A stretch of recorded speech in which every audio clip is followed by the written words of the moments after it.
Morning दोस्तों, कैसे हैं आप सब। Khan sir GS research centre railway group D का पीडीएफ हम प्रोवाइड करा रहे हैं। स्टार्ट करते हैं हम लोग कंप्यूटर एवं सामान्य परिचय कंप्यूटर से आधारित रेलवे ग्रुप डी के लिए। चलिए स्टार्ट करते हैं। अब ज़्यादा टाइम नहीं है, काफ़ी नज़दीक आ चुका है हमारा रेलवे ग्रुप डी का एग्ज़ाम। तो हम लोग स्टार्ट करते हैं बेसिक कंप्यूटर के बारे में। चलिए, कंप्यूटर शब्दावली में IMPS का अर्थ क्या है। जी हाँ दोस्तों, कंप्यूटर शब्दावली में IMIPS का अर्थ क्या है। ठीक है, ये हमारे RRB NTPC 2016 में सेकंड शिफ्ट में पूछा गया था। कंप्यूटर शब्दावली में MIPS का अर्थ क्या है। तो MIPS का मतलब होता है मिलियन इंस्ट्रक्शन पर सेकेंड। जी हाँ दोस्तों, मिलियन इंस्ट्रक्शन पर सेकेंड होता है। ओके, नेक्स्ट हम एक बात बताना चाहेंगे कि इधर से हम 1 और इधर से 10 करके ऐसे हम इसको भी पढ़ सकते हैं। जैसे कि ये मेरा हो गया। चलिए, ये होता है, अब इधर से है 10 नंबर। हम एक बार जानकारी दे दें, एक इधर से हम पढ़ेंगे, एक इधर से पढ़ेंगे और एक इधर से पढ़ेंगे। ओके, चलिए, तो मेरा MIPS का अर्थ क्या होता है समझ गए, मिलियन इंस्ट्रक्शन पर सेकेंड होता है। ठीक है, अब ये होता है सेंट्रल प्रोसेसिंग यूनिट यानी CPU में होता है। क्या होता है, मतलब सेंट्रल प्रोसेसिंग यूनिट CPU में होता है। क्या होता है, तो नियंत्रण यूनिट, अरिथमेटिक तर्क यूनिट एवं प्राथमिक स्टोरेज होता है। ठीक है, CPU में क्या होता है, मतलब से सेंट्रल प्रोसेसिंग यूनिट होता है। CPU का मतलब सेंट्रल प्रोसेसिंग यूनिट CPU का मतलब होता है। तो इसका काम क्या होता है, तो ये करता है नियंत्रण यूनिट करता है, अरिथमेटिक तर्क यूनिट करता है एवं प्राथमिक स्टोरेज करता है। ठीक है, चलिए इधर है 2 नंबर BIOS का पूरा नाम क्या है। ठीक है, ये हमारे NTPC में भी पूछा था 2016 में फर्स्ट शिफ्ट। ठीक है, BIOS का अर्थ होता है basic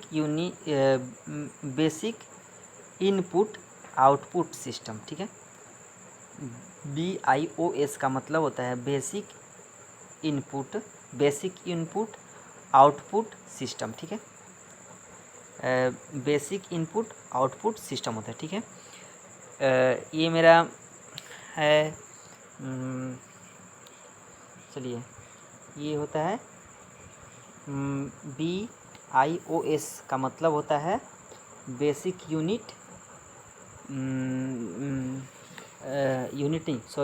basic input output system होता है। ठीक है, चलिए अब इधर आते हैं।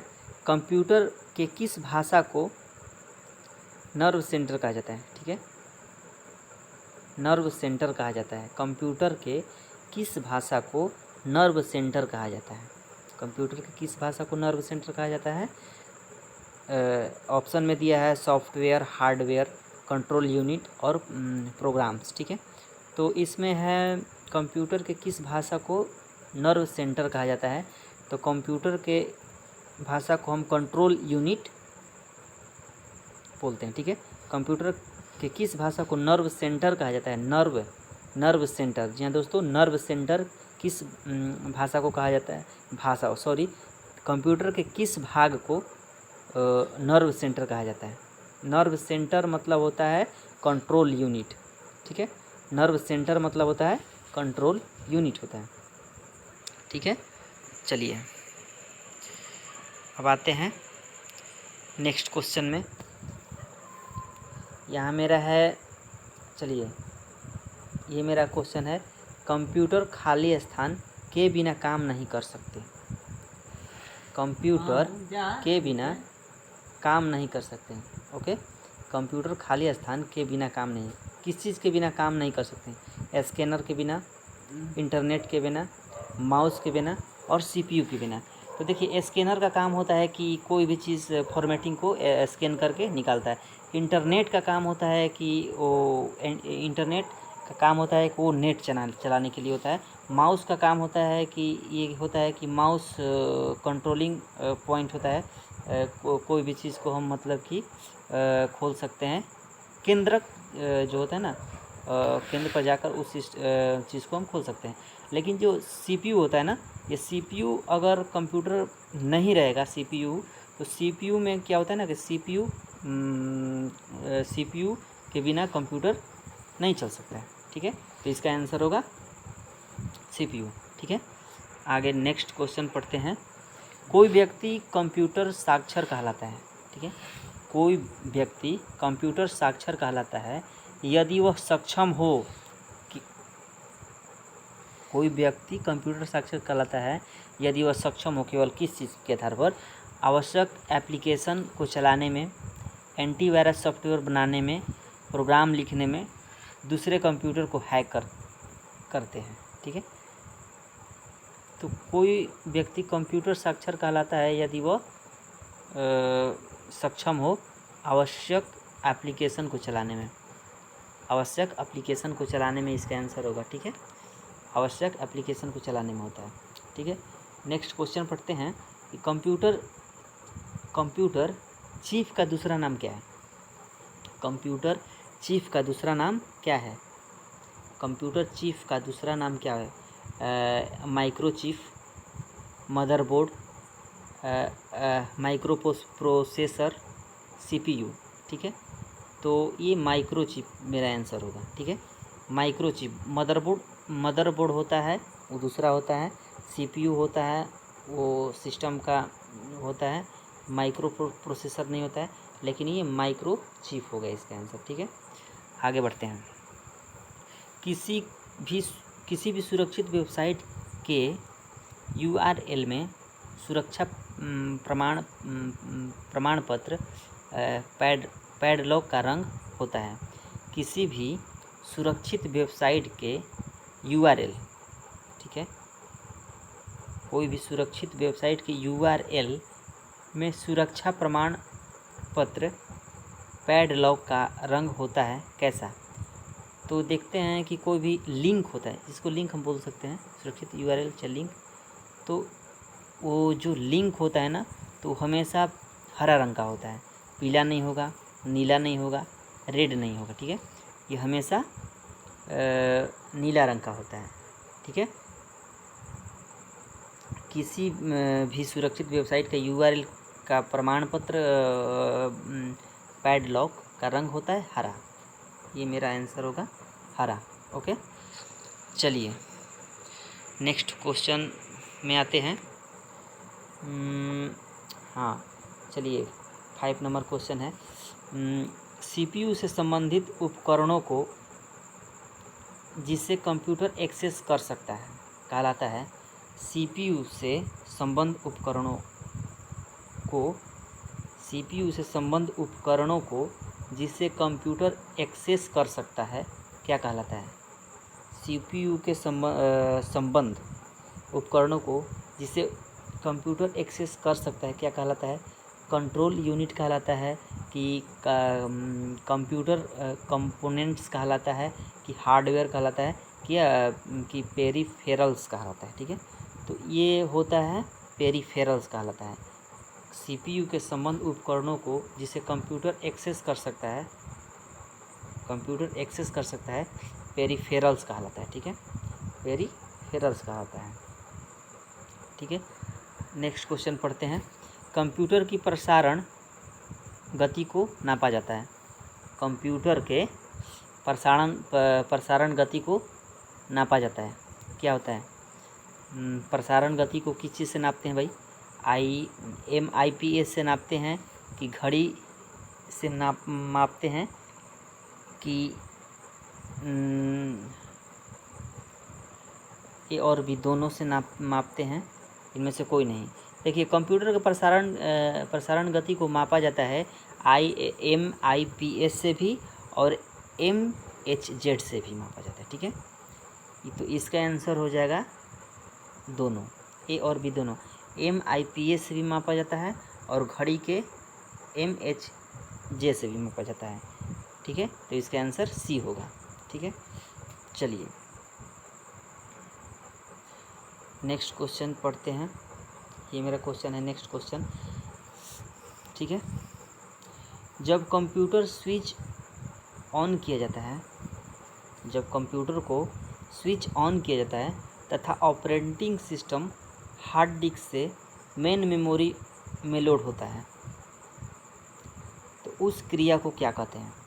देखिए, समझने वाली बात है कि जब कंप्यूटर को हम खोलते हैं, स्विच ऑन करते हैं, तब ऑपरेटिंग सिस्टम जो होता है, ऑपरेटिंग सिस्टम हार्ड डिस्क से मेन मेमोरी में लोड होता है। ठीक है, उस क्रिया को क्या कहते हैं? उस क्रिया को क्या कहते हैं? बूटिंग कहते हैं कि प्रोसेसिंग कहते हैं कि फेचिंग कहते हैं कि मल्टी प्रोसेसिंग कहते हैं? देखिए, इसका आंसर होगा बूटिंग। बूटिंग जब ऑन करते हैं तो ऑपरेटिंग सिस्टम हार्ड डिस्क में मेन मेमोरी में लोड होता है, तो उस प्रक्रिया को हम बूटिंग कहते हैं। ठीक है, बूटिंग कहते हैं। ओके, चलिए नेक्स्ट क्वेश्चन पढ़ते हैं। इधर से 15वां है, अंकगणितीय एवं तार्किक संक्रियाएं करने वाले संसाधक यानी प्रोसेसर को क्या कहा जाता है? अंकगणितीय एवं तार्किक, लॉजिकल जिसको बोलते हैं, लॉजिकल संक्रियाएं करने वाले या संसाधक या प्रोसेसर को क्या कहा जाता है? प्रोसेसर को हम CPU बोलते हैं, नहीं सॉरी, CPU भी नहीं बोलते हैं, ALU भी नहीं बोलते हैं, ALU देखिए, अंकगणितीय एवं तार्किक, लॉजिकल जिसको बोलते हैं, संक्रियाएं करने वाले संसाधक प्रोसेसर को क्या कहा जाता है?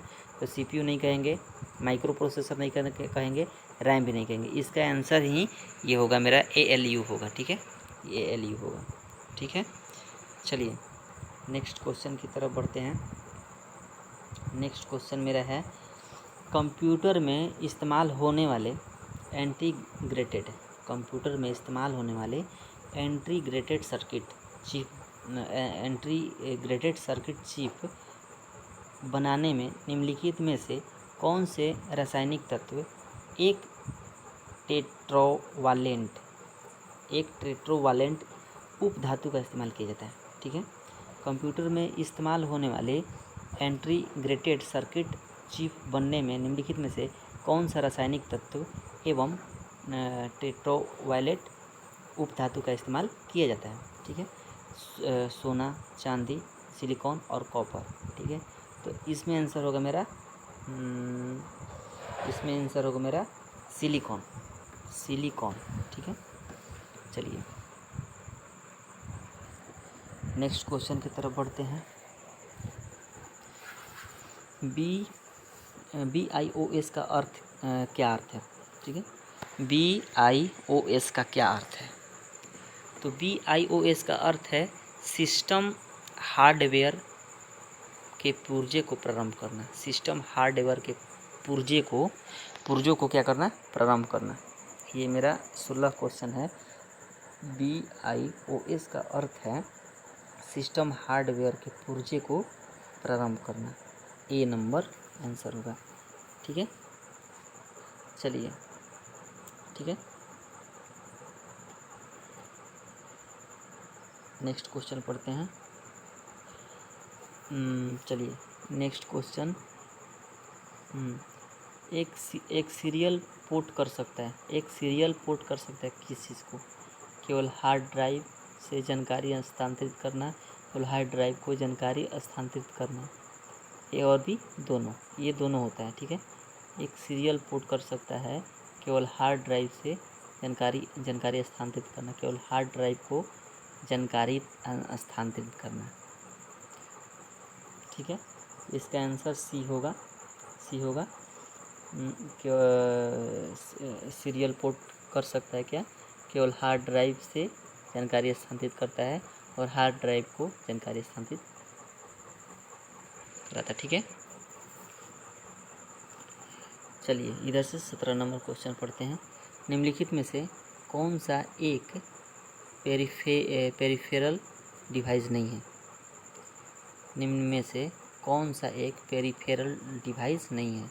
निम्नलिखित में से कौन सा एक पेरिफेरल डिवाइस नहीं है? प्रिंटर, मॉनिटर, मदरबोर्ड और keyboard. Peripheral device mother, printer, monitor होता है, प्रिंटर होता है अलग, कीबोर्ड अलग होता है, मदरबोर्ड ये अंदर रहता है। ठीक है, तो पेरिफेरल डिवाइस नहीं है, तो पेरिफेरल डिवाइस ये नहीं है, मदरबोर्ड।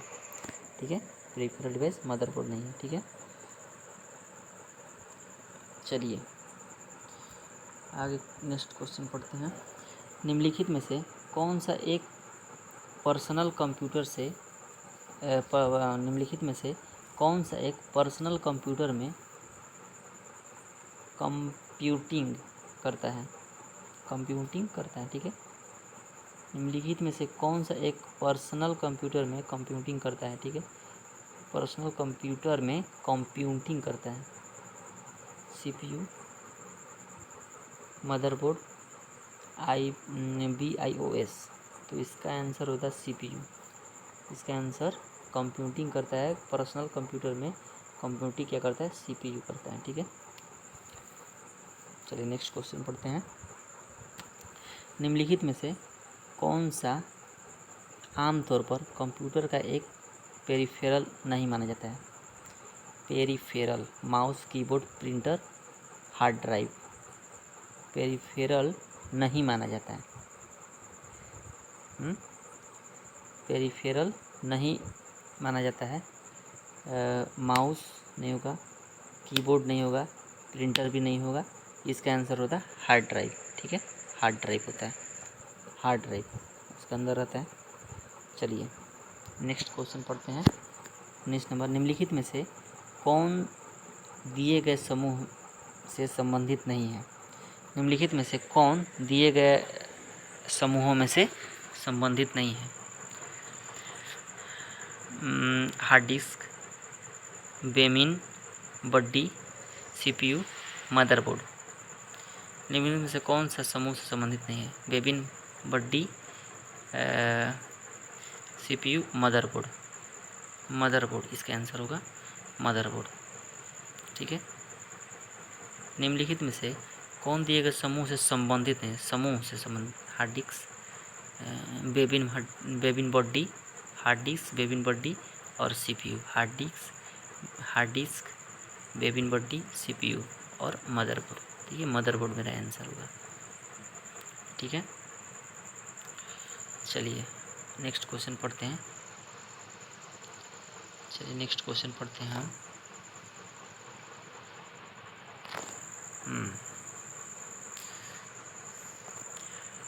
VLSI का पूर्ण अर्थ है।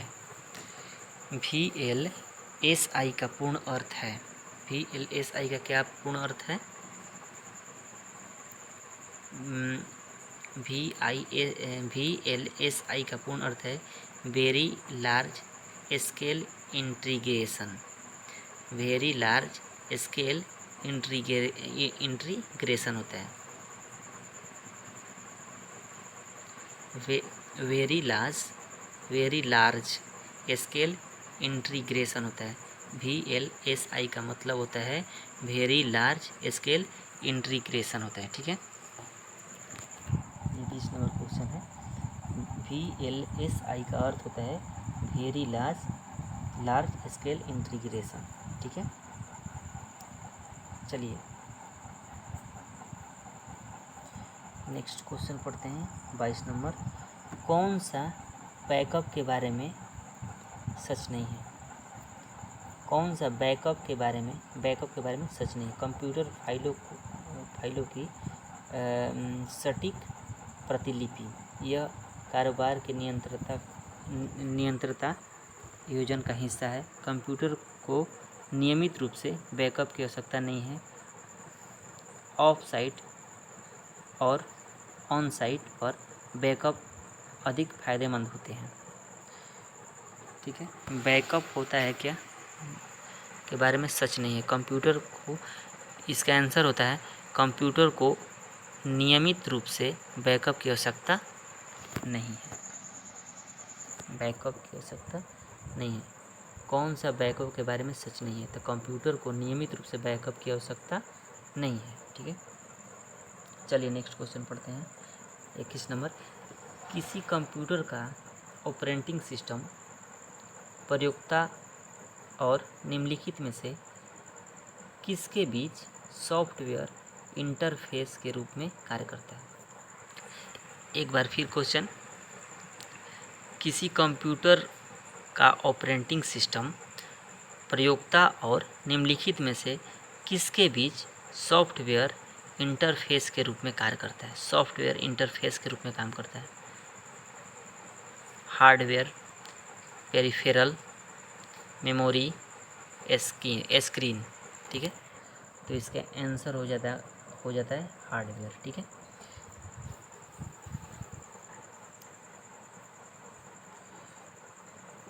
नेक्स्ट क्वेश्चन पढ़ते हैं। इंटरफेस के रूप में कार्य करता है कौन? हार्डवेयर। ठीक है, 23 नंबर पढ़ते हैं। निम्न में से कौन कंप्यूटर हार्डवेयर नहीं है? निम्न में से कौन कंप्यूटर हार्डवेयर नहीं है? Printing, mouse, compiler, keyboard. देखिए, प्रिंटिंग, कंप्लायर इसका आंसर हो जाएगा। ठीक है, माउस होता है। निम्न में से कौन सा कंप्यूटर हार्डवेयर नहीं है? देखिए, प्रिंटर तो ये हार्डवेयर में आता है, माउस भी हार्डवेयर में आता है, कीबोर्ड भी हार्डवेयर में आता है। ठीक है, लेकिन ये कंप्लायर जो है,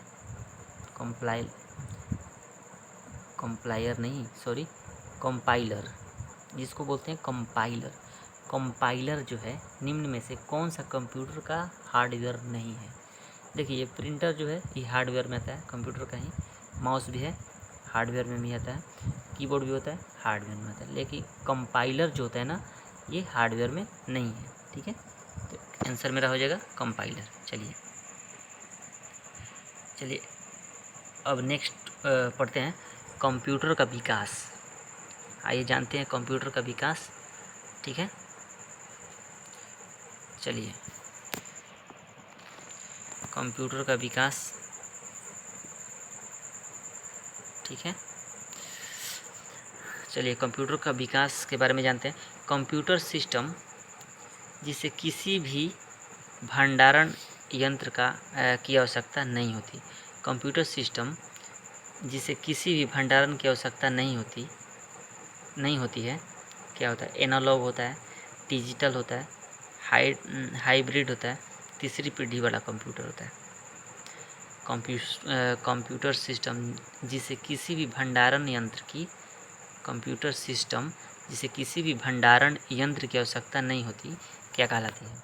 एनालॉग कहलाती है।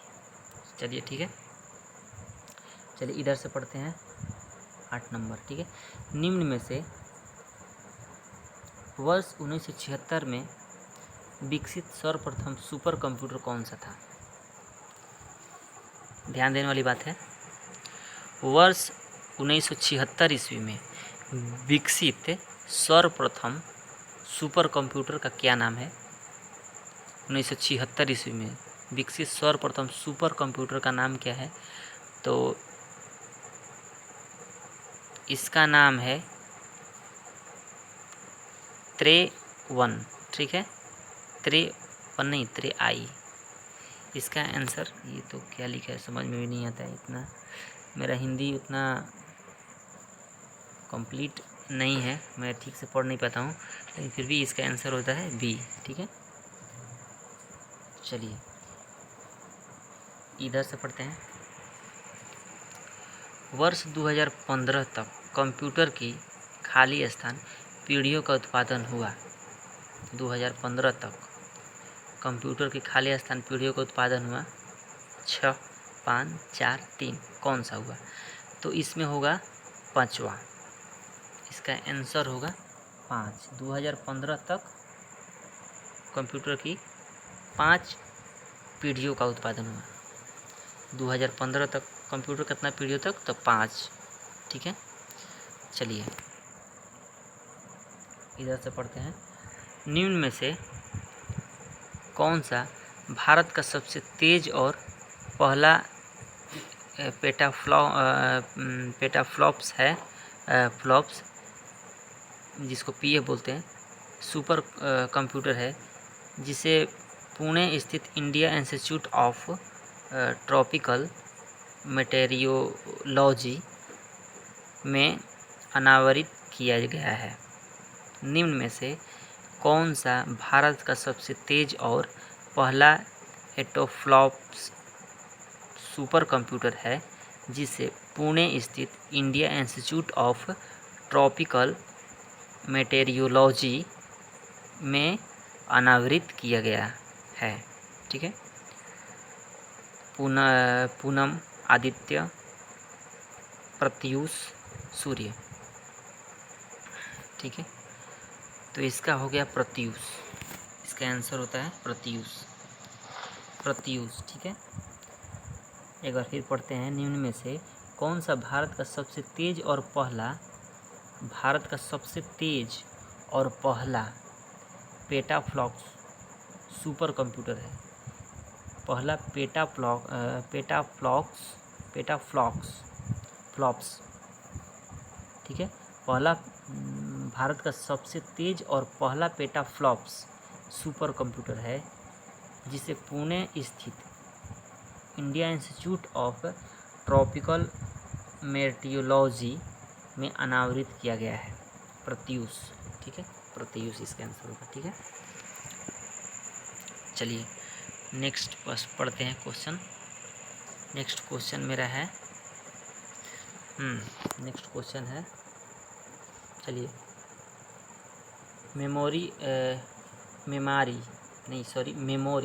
मेमोरी आकार और प्रदर्शन के आधार पर किस कंप्यूटर के प्रकार कंप्यूटर को बिग आयरन के रूप में जाना जाता है? फिर से एक बार क्वेश्चन पढ़ते हैं। मेमोरी आकार और प्रदर्शन के आधार पर मेमोरी आकार और प्रदर्शन के आधार पर किस कंप्यूटर के कंप्यूटर को बिग आयरन के रूप में जाना जाता है? तो बिग आयरन के रूप में जाना जाता है मेनफ्रेम कंप्यूटर कंप्यूटर को। ठीक है, बिग आयरन होता है मेनफ्रेम कंप्यूटर होता है। ठीक है, चलिए ये नेक्स्ट क्वेश्चन जानते हैं। प्राचीन गणितीय गणना के लिए इस्तेमाल संसाधन कहा जाता है? प्राचीन मतलब पुराना, हाँ, गणितीय गणना के लिए इस्तेमाल साधन कहा जाता है कैलकुलेटर, टेबल, रेखांकन, एबेकस। तो इसका आंसर होता है एबेकस। कैलकुलेटर तो नया जमाना का है, पहले गणितीय गणना के लिए इस्तेमाल साधन कहा जाता है एबेकस। ठीक है, एबेकस। चलिए नेक्स्ट क्वेश्चन जानते हैं इधर से। सर्वप्रथम एप्पल कंप्यूटर कौन सा था? एप्पल 1 की एप्पल 2 की मैकिंटॉश की एप्लिस? इसका आंसर होता है एप्पल 1। इसका आंसर मेरा होता है एप्पल 1। सर्वप्रथम कंप्यूटर सर्वप्रथम एप्पल कंप्यूटर कौन सा था? तो एप्पल 1 था। चलिए ठीक है, नेक्स्ट क्वेश्चन पढ़ते हैं। खाली स्थान माइक्रो चिप्स बनाने के लिए प्रयोग किया जाता है। माइक्रो चिप बनाने के लिए उपयोग किया जाता है ग्रेफाइट का, सिलिकॉन का, बेकेलाइट का और पॉलीविनाइल का। ये तो देखिए तो फिक्स है कि सिलिकॉन का हो गया, इसका आंसर सिलिकॉन का है। सिलिकॉन से माइक्रो चिप्स बनने के लिए सिलिकॉन का उपयोग किया जाता है। ठीक है, सिलिकॉन का माइक्रो चिप सिलिकॉन का होता है। ठीक है, चलिए नेक्स्ट क्वेश्चन जानते हैं। दुनिया का पहला प्रोग्राम किसे माना जाता है? दुनिया का पहला प्रोग्रामर किसे माना जाता है?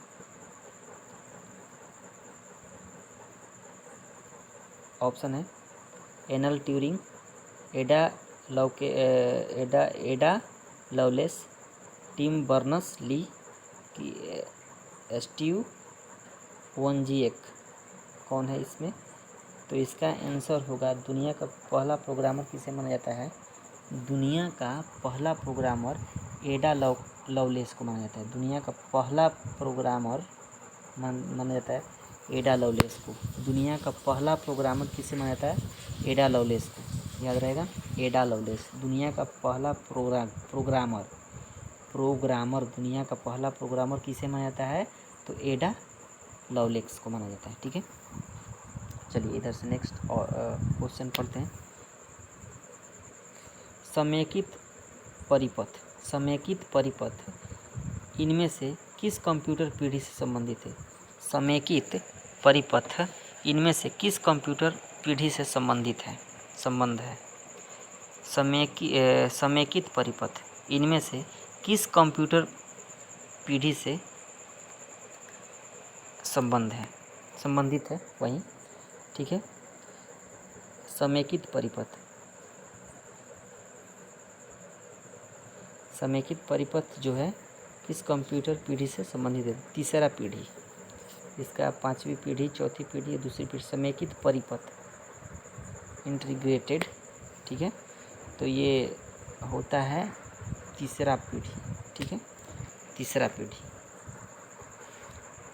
चलिए नेक्स्ट क्वेश्चन पे आते हैं।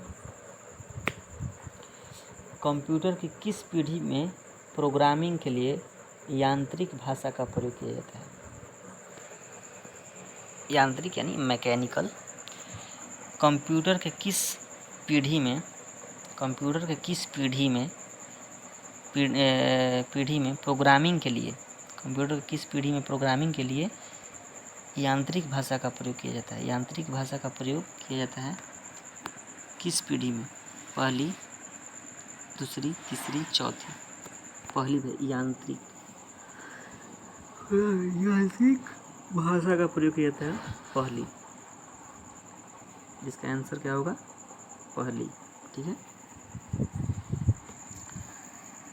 पहली। ठीक है, चलिए नेक्स्ट क्वेश्चन पढ़ते हैं इधर से। ऑडियो हेडफोन की सबसे पहली जोड़ी 1910 ईस्वी में खाली स्थान के द्वारा बनाई गई थी। ठीक है,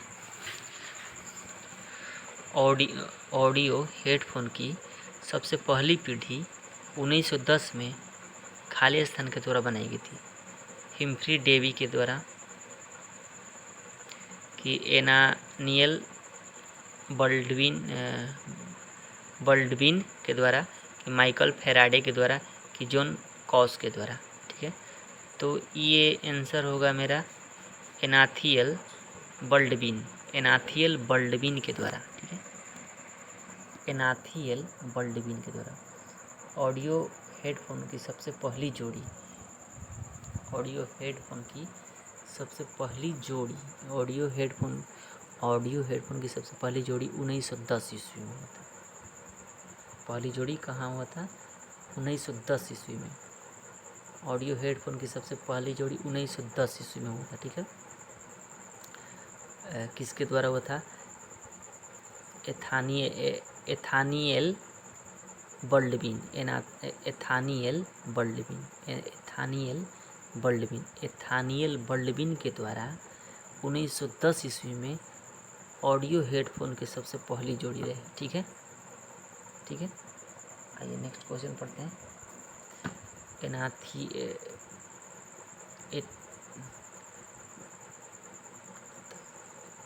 नथानियल नथानियल बर्लबीन बर्लबीन नथानियल नथानियल नथानियल बर्लबीन होता है। ठीक है, 1910 ईस्वी में नथानियल बर्लबीन। ओके, चलिए पढ़ते हैं इधर से नेक्स्ट क्वेश्चन। निम्नलिखित में से कौन सी श्रेणी पुणे में विकसित भारत की सर्वप्रथम सुपर कंप्यूटर श्रेणी है? पुणे में विकसित भारत की सर्वप्रथम सुपर कंप्यूटर धनुष, शक्ति, परम, विज्ञान, परम। निम्न में से कौन सी श्रेणी पुणे में विकसित भारत की सर्वप्रथम सुपर कंप्यूटर श्रेणी है? सुपर कंप्यूटर श्रेणी ये मेरा है परम। ठीक है, परम। ठीक है, नेक्स्ट क्वेश्चन की ओर दोस्तों बढ़ते हैं। एक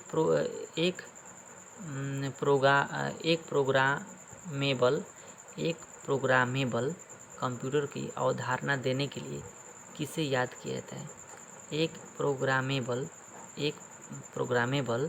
कंप्यूटर की अवधारणा देने के लिए किसे याद किया जाता है? चार्ल्स बेबेज, जॉन टक्कर, बिल गेट्स, स्टीव जॉब्स। ठीक है, तो इसका आंसर होगा चार्ल्स बेबेज। एक प्रोग्रामेबल कंप्यूटर की अवधारणा देने के लिए किसे याद किया जाता है? तो चार्ल्स बेबेज। ठीक है, चलिए नेक्स्ट क्वेश्चन की ओर बढ़ते हैं। ठीक है, चलिए 15 नंबर क्वेश्चन है मेरा।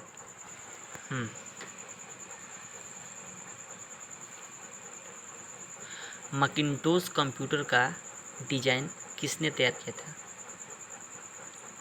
मैकिन्टोश कंप्यूटर का डिजाइन किसने तैयार किया था? मैकिन्टोश कंप्यूटर का डिजाइन किसने तैयार किया था? तो मैकिन्टोश कंप्यूटर का डिजाइन तैयार किया था एप्पल ने। ठीक है, एप्पल ने मैकिन्टोश कंप्यूटर डिजाइन एप्पल ने तैयार किया। ठीक है, एप्पल ने तैयार किया था। चलिए इधर नेक्स्ट क्वेश्चन पढ़ते हैं। डिजिटलीकरण का संदर्भ किससे है? डिजिटलीकरण का संदर्भ किससे है? तो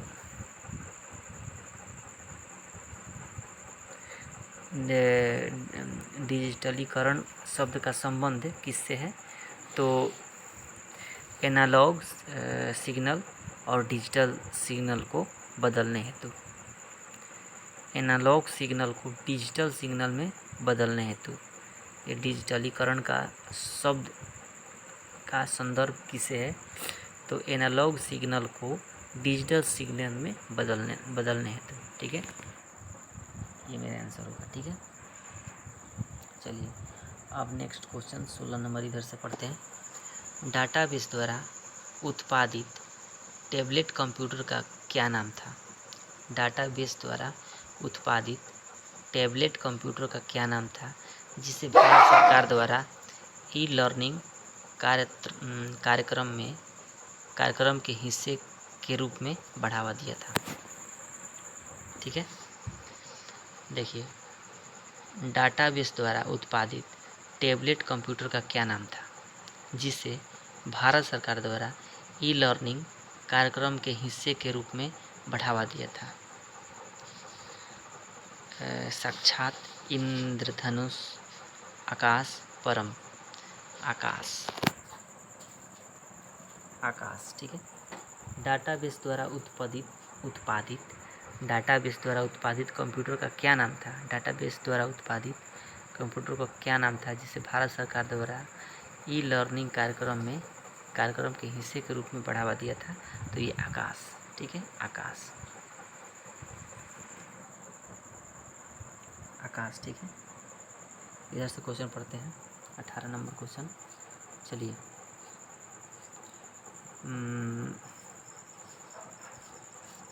इधर से पढ़ते हैं, क्या है,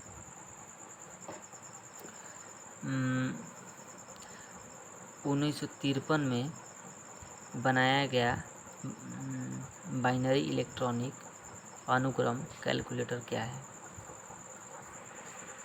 1953 ईस्वी में बनाया गया बाइनरी इलेक्ट्रॉनिक अनुक्रम कैलकुलेटर क्या है? इलेक्ट्रॉनिक कंप्यूटर है, क्वांटम कंप्यूटर नहीं, इसमें इलेक्ट्रॉनिक कंप्यूटर है, ठीक है। 1953 ईस्वी में बाइनरी इलेक्ट्रॉनिक अनुक्रम कैलकुलेटर क्या है? तो इलेक्ट्रॉनिक कंप्यूटर है, ठीक है। चलिए,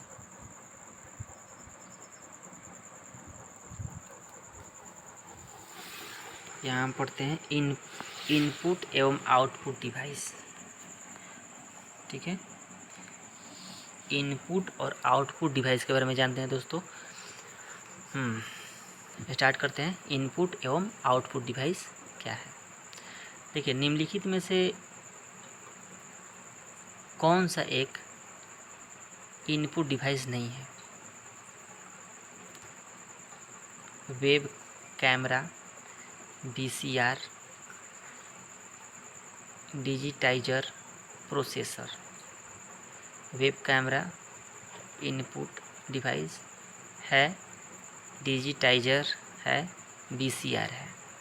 ये प्रोसेसर जो है ना, ये इनपुट डिवाइस नहीं है। प्रोसेसर में रहा, इनपुट डिवाइस नहीं है। चलिए इधर से पढ़ते हैं। देखिए, शिफ्ट की के संबंध में निम्नलिखित में से क्या सही नहीं है? शिफ्ट की के संबंध में निम्नलिखित में से क्या सही नहीं है? क्या सही नहीं है? यह एक एड ऑन ऐप है, गलत है। यह एक इंटेलिजेंस कीबोर्ड है, नहीं। नॉर्मल एंड्रॉयड कीबोर्ड के स्थान पर उसका प्रयोग किया जाता है। यह वॉइस टाइपिंग का सपोर्ट नहीं करता। यह वॉइस सही नहीं है। कौन सही नहीं है? देखिए, यह एक एड ऑन ऐप है, ठीक है, सही है। लेकिन इसमें पूछ रहा है कि शिफ्ट की जो है ना से संबंधित निबंध से कौन सही नहीं है? तो ये मेरा है कि यह वॉइस टाइपिंग को सपोर्ट नहीं करता। ये मेरा आंसर सही है, वो वॉइस टाइपिंग को सपोर्ट नहीं करता, ठीक है। चलिए, अब नेक्स्ट क्वेश्चन की ओर आते हैं। 2 नंबर इधर से क्वेश्चन है। निम्नलिखित में से कौन सा विकल्प एक पृष्ठ पर मुद्रित प्रति इंच विकल्पों की संख्या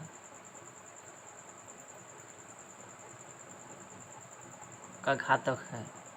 निम्नलिखित में से कौन सा विकल्प एक पृष्ठ पर मुद्रित प्रति इंच विकल्पों की संख्या का घातक है? ठीक है। Printing margin, resolution, filter, colour mode.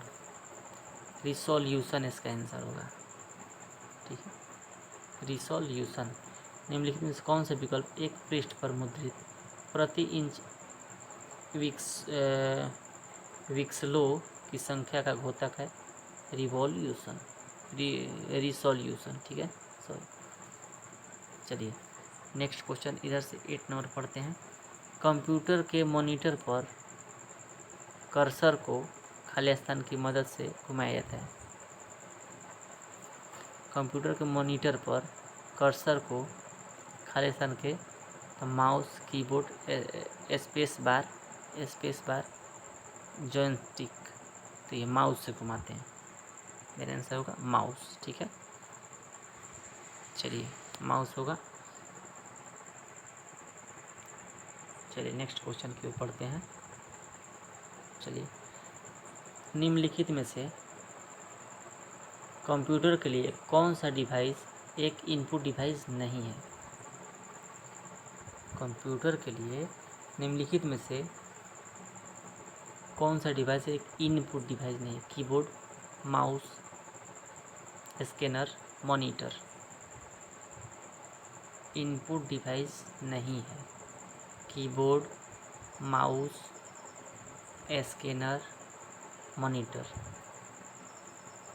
Monitor वो अलग होता है, टीवी होता है, टीवी अलग होता है, ये शो करता है। कीबोर्ड, माउस और स्कैनर। ठीक है, तो ये जो है मेरा मॉनिटर जो है ये इनपुट डिवाइस नहीं है। मॉनिटर इनपुट डिवाइस नहीं है। मॉनिटर नहीं है इनपुट डिवाइस। ठीक है, चलिए इधर से पढ़ते हैं 9 नंबर क्वेश्चन। आईसीआर का पूरा नाम क्या है? आईसीआर का पूरा नाम क्या है? Intelligent character recognition. ठीक है, recognition, recognition, intelligent intelligent character recognition. ठीक है, इसका आंसर होगा मेरा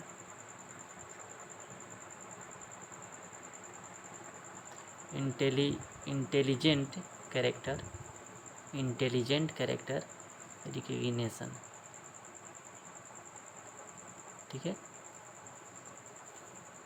इंटेलिजेंट कैरेक्टर रिकग्निशन होता है। आईसीआर का पूरा नाम आईसीआर का पूरा नाम, आई से इंटेलिजेंट, सी से कैरेक्टर, आर से रिकग्निशन। ठीक है, ठीक है, चलिए नेक्स्ट क्वेश्चन पढ़ते हैं। विंडोज़ कीबोर्ड में चयनित कमांड के प्रयोग के लिए किस कुंजी का प्रयोग होता है? विंडोज़ कीबोर्ड में चयनित कमांड के लिए किस कुंजी का प्रयोग किया जाता है? Tab, enter, and, space bar. Enter, इसका आंसर होगा एंटर। विंडोज़ कीबोर्ड में चयनित कमांड के लिए किस कुंजी का प्रयोग किया जाता है? एंटर। ठीक है, एंटर का प्रयोग किया जाता है। चलिए इधर से जानते हैं, इनमें से कौन सा गणना का कार्य नहीं कर सकता?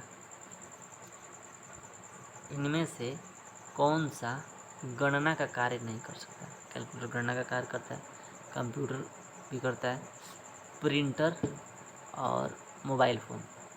इसका आंसर मोबाइल फ़ोन भी गणना का काम करता है, कंप्यूटर भी करता है, कैलकुलेटर भी करता है, प्रिंटर नहीं कर सकता। प्रिंटर नहीं कर सकता गणना का कार्य। ठीक है, ओके, प्रिंटर होता है। चलिए नेक्स्ट क्वेश्चन पढ़ते हैं इधर। विंडोज़ कीबोर्ड में ESC कुंजी का प्रयोग नहीं किया जाता है। विंडोज़ कीबोर्ड में ESC का प्रयोग नहीं किया जाता है। विंडोज़ कीबोर्ड में, जो विंडोज़ कीबोर्ड है, ESC कुंजी का प्रयोग नहीं किया जाता है। क्या होता है? डायलॉग बॉक्स को बंद करने में, एक चुनिंदा कमांड चलाने में, कमांड रद्द करने में, एक चयनित ड्रॉप सूची बंद करने में। तो एक चुनिंदा कमांड चलाने में ESC कुंजी का प्रयोग नहीं किया जाता है। विंडोज़ कीबोर्ड में ESC कुंजी का प्रयोग नहीं किया जाता है एक चुनिंदा कमांड चलाने में। इसका आंसर एक चुनिंदा कमांड चलाने में। ठीक है, पीसीबी का पूरा नाम क्या है? पीसीबी का पूरा नाम क्या है? Primary career biotechnology, printing circuit board, printing circuit board, Punjab commercial bank, public career bureau, primary career biotechnology, printing circuit board. इसका आंसर होता है प्रिंटिंग न prepaid circuit board, printed circuit board होता है इसका आंसर। पीसीबी का फुल फॉर्म होता है printed circuit board, printed circuit board, sorry circuit बार बार कहा जा रहा है। पीसीबी का पूरा नाम प्रिंटेड सर्किट बोर्ड, ठीक है। चलिए नेक्स्ट क्वेश्चन की तरफ बढ़ते हैं। नेक्स्ट क्वेश्चन की तरफ बढ़ते हैं हम। इधर से हम ये क्वेश्चन है, इधर से मेरा ये क्वेश्चन, ठीक है। हाँ चलिए, निम्न में से कौन सा एक आउटपुट डिवाइस नहीं है? आउटपुट डिवाइस नहीं है, ठीक है। Plotter, speaker, printer, scanner. Output device नहीं है, आउटपुट डिवाइस नहीं। स्पीकर तो है, स्कैनर भी है, प्रिंटर भी है। नहीं, ये कौन सी आउटपुट डिवाइस नहीं है? स्कैनर स्कैन करता है, खींचता है। प्रिंटर भी बाहर फेंकता है, स्पीकर भी आवाज़ को बाहर फेंकता है, प्लॉटर भी, लेकिन स्कैनर जो है ना, स्कैन करता है, स्कैनर। ये इसका आंसर स्कैनर होगा, ठीक है। नेक्स्ट क्वेश्चन पढ़ते हैं। कौन सा मोबाइल फ़ोन टच पैनल संवेदन तरीकों से संबंधित नहीं है? कौन सा मोबाइल फ़ोन टच पैनल संवेदन तरीकों से संबंधित नहीं है? कौन सा मोबाइल फ़ोन टच पैनल संवेदन तरीकों से संबंधित नहीं है? Finger touch, voice recognition, gold touch, light transmittance. तो ये वॉइस रिकग्निशन होता है इसका आंसर, ठीक है। कौन सा मोबाइल फ़ोन टच पैनल संवेदन तरीकों से संबंधित नहीं है? वॉइस रिकग्निशन, ठीक है। चलिए नेक्स्ट क्वेश्चन पढ़ते हैं। मोबाइल फ़ोन में टच स्क्रीन पैनल के प्रकार में खाली स्थान शामिल है। मोबाइल फ़ोन में टच स्क्रीन पैनल के प्रकार में खाली स्थान शामिल है। प्रतिरोधक, कैपेसिटिव, ध्वनि संप्रेषण, प्रकाश संप्रेषण। ये ध्वनि संप्रेषण, ठीक है। इसका आंसर होगा ध्वनि संप्रेषण। मोबाइल फ़ोन में टच स्क्रीन पैनल का प्रकार खाली स्थान शामिल नहीं है, तो ध्वनि संप्रेषण शामिल नहीं है, ठीक है। चलिए नेक्स्ट क्वेश्चन की ओर बढ़ते हैं।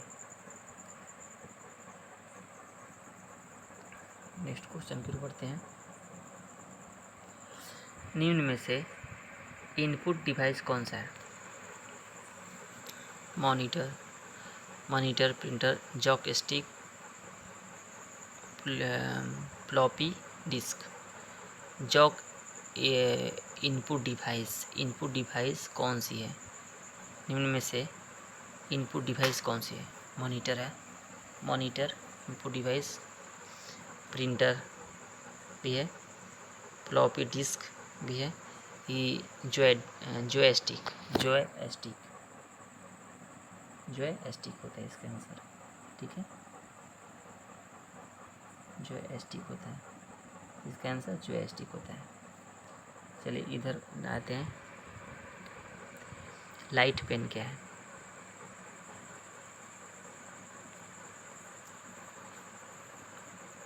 लाइट पेन क्या है? माइकोटीन पेन, इनपुट डिवाइस, अंधेरे में लिखने के लिए पेन, भार रहित पेन, ठीक है, इनपुट डिवाइस है। लाइट पेन है इनपुट डिवाइस। लाइट पेन क्या है मेरा? इनपुट डिवाइस है। लाइट पेन जो है इनपुट डिवाइस है, ठीक है। डीवीडी का पूरा नाम क्या है?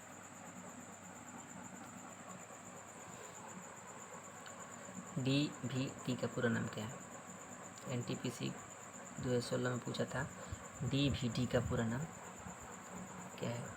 डीवीडी का पूरा नाम गतिशील वाष्पशील डिस्क, डिजिटल बहुलिक डिस्क, गतिशील वाष्पिक डिस्क, डिजिटल दृश्य डिस्क, डिजिटल बहुमुखी डिस्क होता है। डीवीडी का फुल फॉर्म होता है, क्या नाम है? डीवीडी का फुल नाम क्या है, पूरा नाम क्या है? डिजिटल बहुमुखी डिस्क होता है। डिजिटल बहुमुखी, डीवीडी का पूरा नाम क्या है? डिजिटल बहुमुखी डिस्क, डिजिटल बहुमुखी डिस्क होता है, ठीक है। चलिए नेक्स्ट क्वेश्चन पढ़ते हैं। सूचना प्रौद्योगिकी के संदर्भ में OCR का अर्थ है, ठीक है। ये जेई में पूछा था 2014 में, ठीक है। सूचना प्रौद्योगिकी के संबंध में OCR का अर्थ है सूचना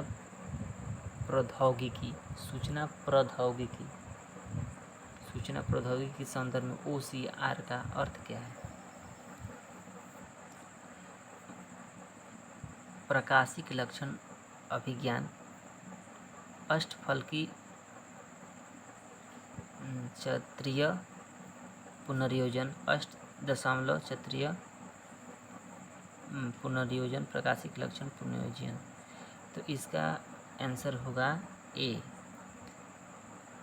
प्रकाशिक लक्षण अभिज्ञान। सूचना प्रौद्योगिकी के संबंध में OCR का अर्थ है प्रकाशिक लक्षण अभिज्ञान, ठीक है। चलिए नेक्स्ट क्वेश्चन पढ़ते हैं क्या? डीवीडी का उदाहरण क्या है? डीवीडी का उदाहरण क्या है? डीवीडी का उदाहरण है क्या है? ठोस अवस्था का संचरण उपकरण का आउटपुट उपकर्ता का, हार्ड डिस्क का, ऑप्टिकल डिस्क का, ठीक है। इसका आंसर होता है ऑप्टिकल डिस्क। डीवीडी का उदाहरण है ऑप्टिकल डिस्क, ठीक है। डीवीडी का उदाहरण क्या है? Optical disk. चलिए नेक्स्ट क्वेश्चन बढ़ते हैं, इधर से नेक्स्ट क्वेश्चन बढ़ते हैं, ठीक है। नेक्स्ट क्वेश्चन पढ़ते हैं इधर से। ऑप्टिकल कैरेक्टर रीडर, ऑप्टिकल जिसको हम लोग OCR बोलते हैं, ऑप्टिकल कैरेक्टर रीडर होता है। ऑप्टिकल कैरेक्टर रीडर होता है जिसको बोलते हैं optical character reader, optical character reader, ठीक है। 2016 में पूछा था। OCR का फुल फॉर्म क्या होता है? ऑप्टिकल कैरेक्टर रीडर होता है, ठीक है। तो किसका उदाहरण है? आउटपुट डिवाइस का, इनपुट डिवाइस का, इंटरफेस डिवाइस का, स्टोरेज डिवाइस का। तो इसका OCR यानी ऑप्टिकल कैरेक्टर रीडर, ये मेरा है इनपुट डिवाइस का। Optical character reader input device का होता है, ठीक है। चलिए अब क्या होता है? इनपुट डिवाइस का होता है। चलिए नेक्स्ट क्वेश्चन पढ़ते हैं।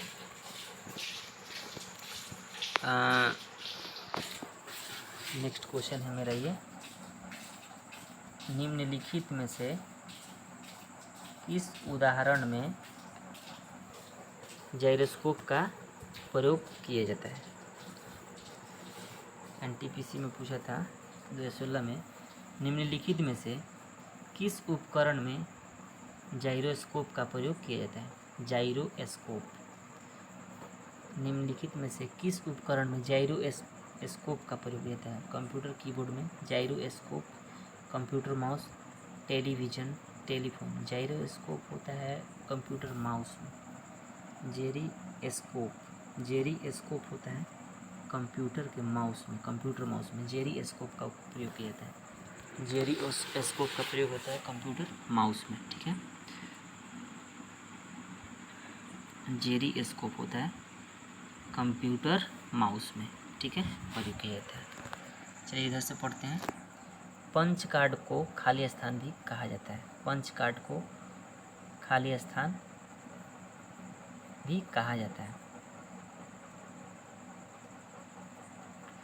पंच कार्ड को होलेरिथ कार्ड भी कहा जाता है। पंच कार्ड को होलेरिथ कार्ड भी कहा जाता है। पंच कार्ड को साउंड कार्ड नहीं कहा जाता है, एक्सेलेक्टर कार्ड नहीं कहा जाता है, वीडियो कार्ड नहीं कहा जाता है, होलेरिथ कार्ड कहा जाता है। पंच कार्ड को होलेरिथ कार्ड भी कहा जाता है। क्या होता है? पंच कार्ड को होलेरिथ कार्ड भी कहा जाता है, ठीक है। चलिए आते हैं नेक्स्ट क्वेश्चन की ओर, ठीक है। नेक्स्ट क्वेश्चन की ओर आते हैं। चलिए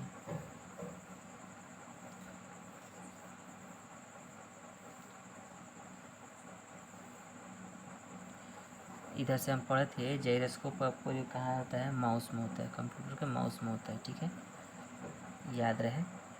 जाइरोस्कोप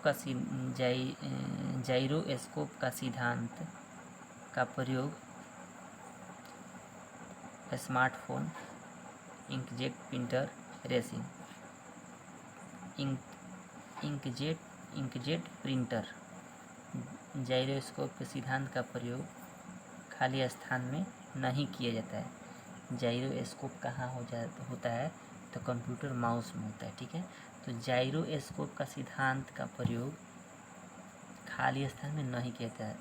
कंप्यूटर माउस में तो किया जाता है, स्मार्टफोन में भी किया जाता है, ठीक है। इंजेक्ट प्रिंटर और रेसिंग कार में भी किया जाता है, लेकिन इंजेक्ट प्रिंटर में नहीं किया जाता है, ठीक है, ठीक है। चलिए नेक्स्ट क्वेश्चन पढ़ते हैं। पंच कार्ड, ये तो हो गया, ये मेरा हो गया। पंच कार्ड को होलीरेथिल कार्ड कहा जाता है, ठीक है, ये मेरा आंसर हो जाता है। नेक्स्ट क्वेश्चन पढ़ते हैं। टाइपिंग के दौरान गलती हो जाने पर निम्नलिखित में से किस कुंजी को दबाकर गलती को मिटाया जाता है?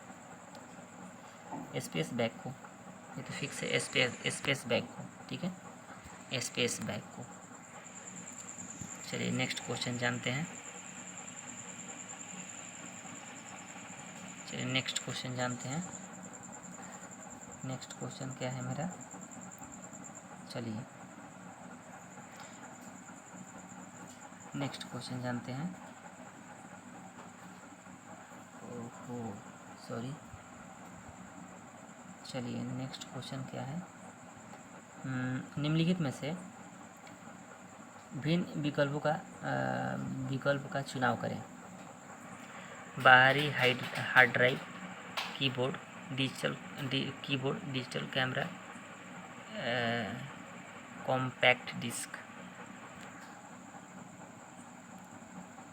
कीबोर्ड, इसका आंसर कीबोर्ड होगा।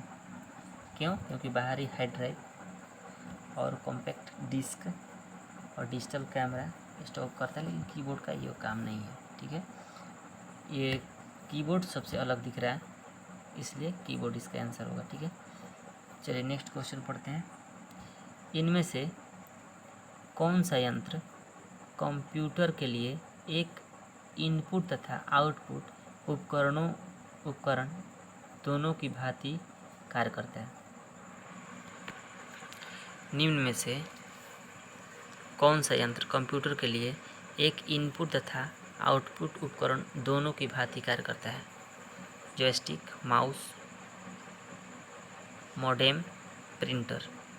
मोडेम जो होता है ना, मोडेम, इसमें कौन सा यंत्र कंप्यूटर के लिए एक इनपुट तथा आउटपुट उपकरण दोनों की भांति कार्य करता है? ये मोडेम इसका आंसर होता है मोडेम होता है। ठीक है, चलिए नेक्स्ट पढ़ते हैं।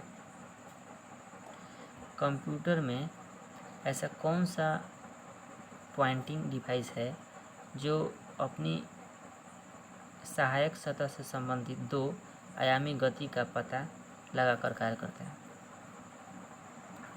कंप्यूटर में ऐसा कौन सा पॉइंटिंग डिवाइस है जो अपनी सहायक सतह से संबंधित दो आयामी गति का पता लगाकर कार्य करता है?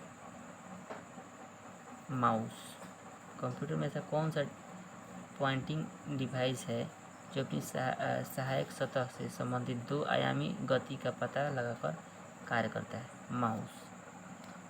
Pointer, tracker, keyboard, mouse. ठीक है, माउस आंसर होगा। ठीक है, चलिए टेलीफोन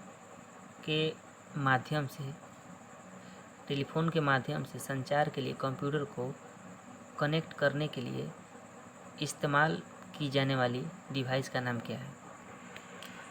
टेलीफोन लाइनों के माध्यम से संचार के लिए कंप्यूटर को कनेक्ट करने के लिए इस्तेमाल की जाने वाली device, switch, hub, repeater, modem. इसका आंसर होगा मॉडेम। टेलीफोन लाइन के जो माध्यम से संचार के लिए कंप्यूटर को कनेक्ट करने के लिए इस्तेमाल की जाने वाली डिवाइस का नाम क्या है? मॉडेम। ठीक है, मॉडेम। चलिए इधर से पढ़ते हैं। आधुनिक प्रिंटर की गति को मापने के लिए निम्नलिखित में से कौन सा इकाई का प्रयोग किया जाता है? आधुनिक प्रिंटर की गति को मापने के लिए निम्नलिखित में से कौन सी पॉइंट का प्रयोग किया जाता है? तो ये मेरा होता है पृष्ठ प्रति मिनट होता है। आधुनिक प्रिंटर की गति को मापने के लिए निम्नलिखित में से कौन सा इकाई का प्रयोग किया जाता है? तो पृष्ठ प्रति मिनट होता है। ठीक है, चलिए अब आते हैं हम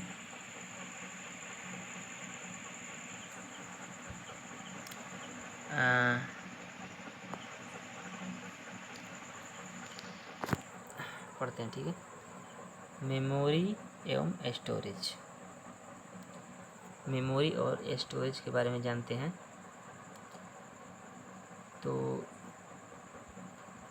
चलिए, एक कॉम्पैक्ट डिस्क में किस तकनीकी का इस्तेमाल किया जाता है? एक कॉम्पैक्ट डिस्क में किस तकनीकी का इस्तेमाल किया जाता है? एक कॉम्पैक्ट डिस्क में किस तकनीकी का इस्तेमाल किया जाता है? एक कॉम्पैक्ट डिस्क में किस तकनीकी का इस्तेमाल किया जाता है? तो इसमें होता है विद्युतीय, लेजर, विद्युत चुम्बकीय, वैमानिकी। तो इसका आंसर होगा लेजर। एक कॉम्पैक्ट डिस्क में किस तकनीकी का इस्तेमाल किया जाता है? तो लेजर का इस्तेमाल किया जाता है। किस चीज़ के लिए इस्तेमाल किया जाता है? तो लेजर का इस्तेमाल किया जाता है। ठीक है, एक कॉम्पैक्ट डिस्क में किस तकनीकी का इस्तेमाल किया जाता है? ये मेरा लेजर का इस्तेमाल किया जाता है। चलिए ठीक है, चलिए इधर से पढ़ते हैं। कंप्यूटर के निर्माता उपयोगकर्ता द्वारा एक बार प्रोग्राम किए जाने के बाद निम्नलिखित में से किसे संशोधित नहीं किया जा सकता है। ई ई रोम, रैम, ई प्रोम, रोम। तो कंप्यूटर के निर्माता उपयोगकर्ता द्वारा एक बार प्रोग्राम किए जाने के बाद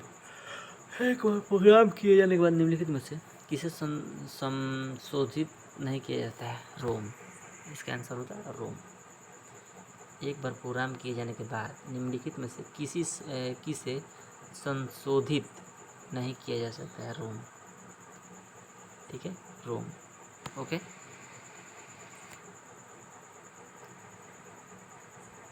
चलिए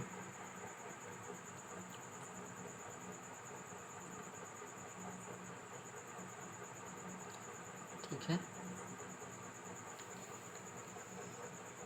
ये मेरा है 1 घंटा का हो गया वीडियो।